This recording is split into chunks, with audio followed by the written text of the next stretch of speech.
বিমানে উঠে পানি খেতে খেতে ও বাবা গো। তো এটা হচ্ছে আমাদের ও বাবা গো। How much of this price ও বাবা গো। এটা হচ্ছে আমাদের মুস্কান আপা, যাকে আপনারা কাপল ব্লগার হিসেবে চেনেন। আসলে সে কাপল ব্লগার না, সে হচ্ছে বিদেশি ব্লগার। এখানে কিন্তু সবকিছু অনেক সুন্দর। এই তো কিছুদিন আগে ফেসবুকের টাকায় টিকিট কেটে চলে গেছিল সুজা, তাও আবার দেশে দেশে না, সুজা থাইল্যান্ডে। থাইল্যান্ড থেকে কিন্তু এরকম থাইল্যান্ডে এসেছি। থাইল্যান্ডে আসার পর এবার থাইল্যান্ডের খুব আর এই থাইল্যান্ডে যে মুস্কান আপা পুরা পাগল হয়ে গেছে, তার মাথা আলো হয়ে গেছে। কান টাচ টু হার। আমার মনে হয় সে বিদেশে যাওয়ার আগে একটা মাত্র ইংরেজি শিখে গেছে, সেটা হচ্ছে how much of this price. How much is this, how much of this, how much of this, how much of this, how much of this. বিশেষ করেন রাসেল ভাই, এই ইংলিশটা মুস্কান আপা এত পরিমাণ বলতেছে, তারপরও সে কোনো ক্লান্ত হচ্ছে না। কিন্তু আমরা শুনতে শুনতে আমরা ক্লান্ত এবং পরিশ্রান্ত হয়ে যাচ্ছি। শুধু জিনিসপত্রের প্রাইস জিজ্ঞেস করতেছে এমন না, সে আবার প্রাইসও জিজ্ঞেস করতেছে বাঘ বা টাইগারের। How much the price of this tiger. বলতেছে how much the price of this tiger. মূল কথা হলো গিয়ে তারা এই যে জামাই বউ থাইল্যান্ডে গেছে, থাইল্যান্ডে যে কম ভিডিও বানায়নি, তারা 250-র উপরে ভিডিও তৈরি করেছে, বানাইছে। সুপার শপে আসছি ও বাবা গো। থাইল্যান্ডে এসে ও বাবা গো আজকের জন্য ও বাবা গো খুবই অদ্ভুত ধরনের একটা জিনিস দেখলাম ও বাবা। ভিডিওগুলো দেখে আমার মনে হচ্ছে আমার সারা জীবনেও 250 ভিডিও হয়নি, আর তারা মাত্র কয়েকদিনের ট্যুরে গিয়ে এই 250 ভিডিও বানাইছে। এই রুমটা আমরা রেন্ট নিয়েছি ও বাবা গো। থাইল্যান্ডে আসার পর আজকে নিজেকে অনেক বড়লোক মনে হইতেছে ও বাবা গো। বাহ কি সুন্দর ভাগ্য ও বাবা গো। আল্লাহ আই কান্ট টাচ। জাস্ট আপনারা শুধু তাদের ডেডিকেশন লেভেলটা দেখেন, মানে তাদের থেকে আমাদের অনেক কিছু শেখার আছে। হোয়াটসঅ্যাপ গাইস, আসসালামু আলাইকুম, this is Kudrat and another back to new video.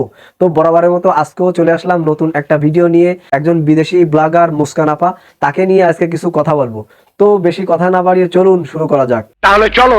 বিমানে উঠে পানি খেতে খেতে একটা জিনিস খেয়াল করলাম। তো বিমানে উঠে কি খেয়াল করলেন আপা? তোমরা দেখতেই পাচ্ছ বিমানের সিলিং দিয়ে কি সুন্দর করে মেঘগুলো ঢুকে যাচ্ছে। বিমানের ভিতরে মেঘ ঢুকে যাচ্ছে, মানে একটা উদ্ভট কথাবার্তা। আসলে প্রথমবার বিমানে উঠলে যা হয় আর কি, মানে তাই হয়েছে। এটা আমার কাছে এত ভালো লেগেছে। অতিরিক্ত এক্সাইটেড হয়ে গেলে ভিডিও বানানোর ভিতরে কি বলতেছে কি না বলতেছে এগুলো মাথায় আসে না। মানে ভিডিও বানাচ্ছে তো বানাচ্ছে, ভুলভাল উল্টোপাল্টা যাই হোক এটা বললেই হলো, যা ভাষায় প্রকাশ করার মতো না। আর সে এখানে যা বলতেছে এটা মনে হয় সঠিক বলতেছে না। মানে কাপল ব্লগার তো, আরো সে বিদেশি কাপল ব্লগাররা তো আবার সঠিক কথা বলে। আচ্ছা, এই আপুকে নিয়ে আসলে কথা বলা ঠিক হচ্ছে না।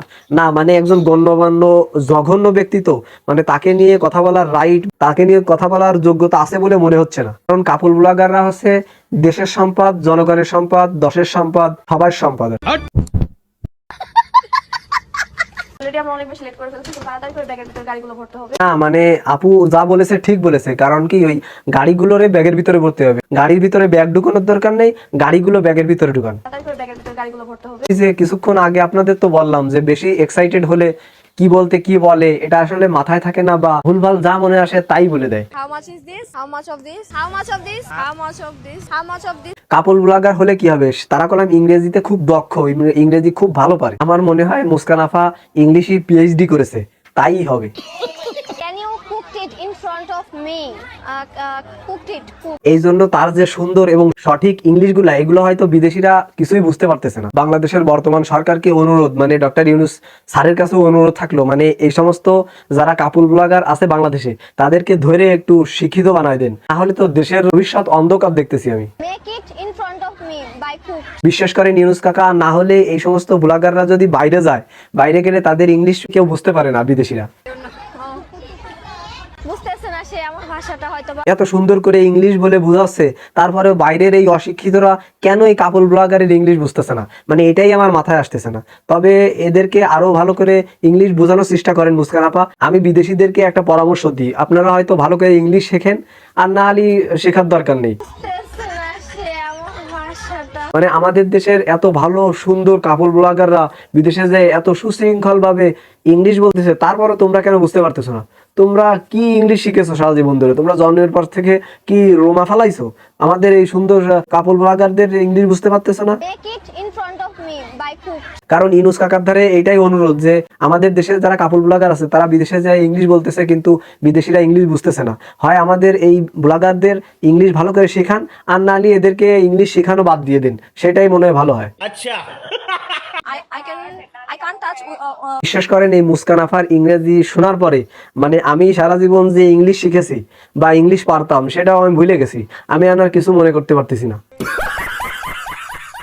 Guys, এখন হচ্ছে আমি হাতিকে খাওয়াবো। এমন ভয় লাগতেছে। হাতির কাছে যে হাতিকে খাবার দিচ্ছে আর দূরে থেকে ফিয়ে মেরে বলতেছে যে ভয় লাগতেছে ভয় লাগতেছে। বাঘ হিংস্র প্রাণী, তার কাছে যায় এই কথাগুলো বলেছে, তখন ভয় লাগেনি। আর এখন বিদেশে যে বাঘের পিছনে যে বললো how much the price of the tiger, How much the price of this tiger? মানে ওই ভয় লাগতেই পারে, স্বাভাবিক। কারণ কি কাপল ব্লগার তো, কাপল ব্লগারদের একটু ভয় বেশি লাগে। এমন ভয় লাগতেছে। সাথে সাথে একটু ন্যাকামি না করলে তো আসলে ভালো দেখায় না। পিছনের গুলো দেখাও না, উল্টাপাল্টা জিনিস। না, পিছনের ওইগুলা দেখায় না, ওইগুলা উল্টাপাল্টা জিনিস। আর আপনারা যেগুলো নাড়াচাড়া করে প্রদর্শন করেন, আমাদের সামনে দেখান, আমাদেরকে দেখানোর চেষ্টা করেন, ওইগুলো সোজা সাপটা সরল জিনিস। Meet you. Nice to meet you. Okay. Oh, okay, okay. বিদেশেও তার কলাম বেশ বড় ফ্যান বেজ আছে, মানে ডেকে নিয়ে যায় তারপর সেলফি তুলতেছে। এই বিষয়গুলো আপনারা খেয়াল করেছেন তো? আরে ভাই, আপনারা রেসপেক্ট দিতে শেখেন। মানে সে হাজার হলেও একজন কাপল ব্লগার, আমাদের দেশের গর্ব। আচ্ছা। KFC VIP জায়গায় VIP পার্সন রাইট। দেখলেন তো কি পরিমাণের সম্মানিত ব্যক্তি। এই জন্য আপনাদের বারবার বলেছি যে এই সমস্ত কাপল ব্লগারদের রেসপেক্ট করা শিখেন, রেসপেক্ট করেন। আচ্ছা।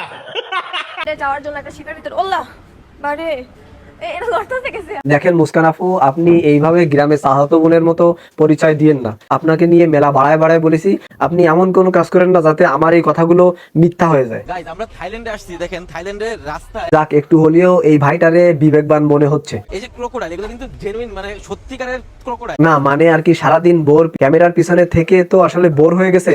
নিজের তো একটু মনে চাওয়া আছে বা ইচ্ছা আছে যে সেও একটু ভিডিও করবে, তাই সারাদিন পরে একটু নিজেও ভিডিও করতেছে। এগুলো বারবিকিউ করে সেল করতেছে। আপনারা যাই বলেন আর তাই বলেন, এই জিনিসটা করলাম একটা ভালো দিক। এই যে হচ্ছে large size 400 Baat, medium size 300 Baat. এমনি কাপল ব্লগার, আর তারপরে যদি খালি বউকেই দেখায়, নিজে যদি একটু ক্যামেরার সামনে না আসে তাহলে কেমন হয়ে যায় না?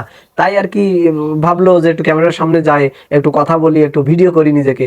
আপনারা যতই যাই কর না কেন, তার কলম বুদ্ধি আছে, সে কলম বুদ্ধিমান।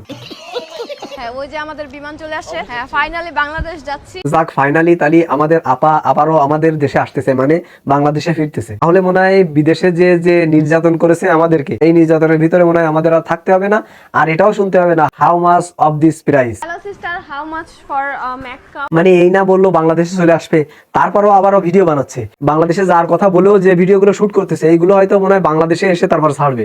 এ ভাই, আমি তো এগুলো দেখতে দেখতে বিরক্ত হয়ে গেছি। আপনাদের যদি মনে চায় আপনারা ভিডিও বানান, আমি আর একে নিয়ে ভিডিও টিডিও বানাবো না, আর আমি এ নিয়ে কথা বলবো না। এর বিষয় নিয়ে যদি কেউ কিছু বলতে চান, অবশ্যই কমেন্ট সেকশনে আপনাদের মন্তব্য জানাবেন। তো সবাই ভালো থাকবেন, সুস্থ থাকবেন। অন্য কোনো ভিডিও নিয়ে আপনাদের মাঝে হাজির হব। আল্লাহ হাফেজ।